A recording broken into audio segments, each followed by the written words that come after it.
Assalamu alaikum everyone. So in this video we are going to start the asbestosis. ठीक है, अब asbestosis जो होता है ये भी एक occupational lung disease है. ठीक है, और ये मेनली हमारे पास एक कैंसर कॉज करता है लंग्स का. ठीक है, जिसको हम कहते हैं मीज़ोथीलियोमा. ठीक है, लंग्स मीज़ोथीलियोमा. ठीक है, अब हमारे पास जो डिफरेंट ऑर्गन्स होती हैं उनकी लाइनिंग जो होती है उसको हम मीज़ोथीलियम कहते हैं. ठीक है, अब मीज़ोथीलियम की अगर जो कैंसर होता है वो मेनली जो है एस्बेस्टोस की वजह से होता है. ठीक है, अच्छा, अब लंग्स की जो लाइनिंग है ऑब्वियसली वो है प्लूरा. ठीक है, प्लूरा में हमारे पास मीज़ोथीलियम होता है, उसकी अगर कैंसर होगा तो उसको मीज़ोथीलियोमा कहेंगे. ठीक है, और मीज़ोथीलियोमा जो होता है mainly because of the increase level of the free radical होता है. ठीक है, इसकी हम प्रॉपरली पैथोजेनेसिस कर भी लेंगे. ठीक है, अब इसमें हमें कुछ सेकोलाई नज़र आते हैं, मतलब कुछ एसोसिएटेड कोई सिम्टम्स नज़र आ रहे होते हैं. क्या होता है इसमें? फाइब्रोसिस होता है सबसे पहले. ठीक है, फिर प्लैक फॉर्मेशन होती है. ठीक है, अब हमारे पास फिर उसके बाद प्लूरल एफूजन्स होती हैं, उसकी वजह से हमारे पास बनते हैं लंग्स कार्सिनोमा जो बिनाइन होते हैं. फिर ultimately it leads to malignant lungs carcinoma.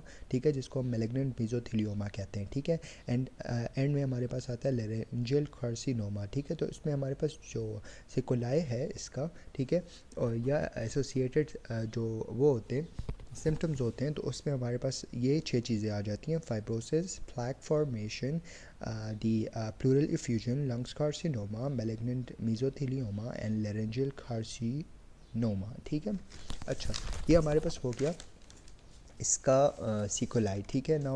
अच्छा, अब हमारे पास इसमें दो टाइप्स होती हैं, दो फॉर्म होती हैं ज्योमेट्रिकल फॉर्म्स. एक हमारे पास होती है सर्पेंटाइन फॉर्म और एक होती है एम्फीबोल. ठीक है, अब सर्पेंटाइन फॉर्म में हमारे पास एक कर्ली फ्लेक्सिबल फाइबर होता है जिसको हम क्राइसोटाइल कहते हैं. ठीक है, क्या होता है? सर्पेंटाइन फॉर्म होती है जिसमें हमारे पास एक कर्ली फ्लेक्सिबल फाइबर होता है जिसको हम क्राइसोल कहते हैं. ठीक है, जो हमारे पास मोर प्रिवेलेंट होता है, मतलब मोर कॉमन होता है, लेकिन लेस पैथोजेनिक होता है एज़ कम्पेयर टू एम्फीबोल. ठीक है, और ये हमारे पास मीज़ोथेलियोमा कॉज नहीं करता सर्पेंटाइन फॉर्म. ठीक है, तो सर्पेंटाइन फॉर्म हमारे पास मीज़ोथेलियोमा फॉर्म नहीं करता और ये मोर कॉमन होता है लेकिन लेस पैथोजेनिक होता है. ठीक है, और जो एम्फीबोल फॉर्म है इसमें हमारे पास एक स्ट्रेट रिजिड फाइबर होता है. ठीक है, जिसको हम कहते हैं क्रोसीडोलाइट.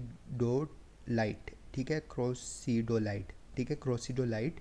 ठीक है, और वो जो है ये लेस कॉमन होता है लेकिन मोर पैथोजेनिक होता है और ये हमारे पास मीज़ोथेलियोमा कॉज करता है. ठीक है, अच्छा, अब हम आते हैं इसकी प्रॉपरली पैथोजेनेसिस पे. तो जो हम लोगों ने सिलिकोसिस में पैथोजेनेसिस की थी तो सेम पैथोजेनेसिस है एस्बेस्टोसिस में. कि क्या होता है? हमारे पास एस्बेस्टोस जो है वो हमारे पास लंग्स में एंटर होता है, इन्फ्लेमेसोम को एक्टिवेट करता है, then we gonna have the inflammatory mediators and then ultimately we gonna have the macrophage का लेवल ज़्यादा हो जाएगा and macrophage will try to finish the disease, but obviously the person is in exposure of the substance from a very long time, so ultimately there is going to be fibrosis and scarring. And इसके अलावा हमारे पास इसकी pathogenesis में हमें tumour जो होते हैं, tumour के जो ऑन्कोजेंस होते हैं उनकी म्यूटेशंस भी नज़र आती हैं. ठीक है, और ट्यूमर सप्रेसर जीन की भी म्यूटेशंस नज़र आती हैं. ठीक है, इसके अलावा फ्री रेडिकल का लेवल भी बहुत ज़्यादा हो जाता है. ठीक है, अब इसकी मॉर्फोलॉजी की बात करते हैं. तो मॉर्फोलॉजी में हमें इंटरस्टिशियल फाइब्रोसिस नज़र आता है. ठीक है, इंटरस्टिशियल फाइब्रोसिस के अलावा हमें एस्बेस्टोस बॉडी नज़र आती है. अब एस्बेस्टोस बॉडी होता क्या है? एस्बेस्टोस बॉडी ये होता है कि जब एस्बेस्टोस लंग्स में एंटर होता है तो मैक्रोफेजेस उसको इनगल्फ कर लेते हैं. ठीक है, नॉर्मली तो मैक्रोफेज जो होते हैं वो मरते नहीं हैं. ठीक है, लेकिन एस्बेस्टोस इतना पावरफुल होता है कि वो मैक्रोफेजेस को तोड़ देता है. ठीक है, मतलब मैक्रोफेजेस को फाड़ देता है, उसके बाहर निकल आता है. अब मैक्रोफेजेस में हमारे पास होते हैं आयरन के पार्टिकल्स. अब for example this is the asbestos. ठीक है, एस्बेस्टोस, इसके इर्द गिर्द हमें आयरन के जो है वो फ्रेगमेंट नज़र आएंगे. ठीक है, एंड इसको हम कलेक्टिवली कहेंगे asbestos body. ठीक है, and they are golden color. ठीक है, they are golden color asbestos with iron of the macrophages. ठीक है, we're gonna have इसके अलावा we're gonna have the low pleural plaques and these all things happening in the lower lobe of the lungs. ठीक है, if we talk about the clinical features, we're gonna have the dyspnea, productive cough, respiratory failure, corpi pulmonale, and the carcinoma. The most common one is the mesothelioma.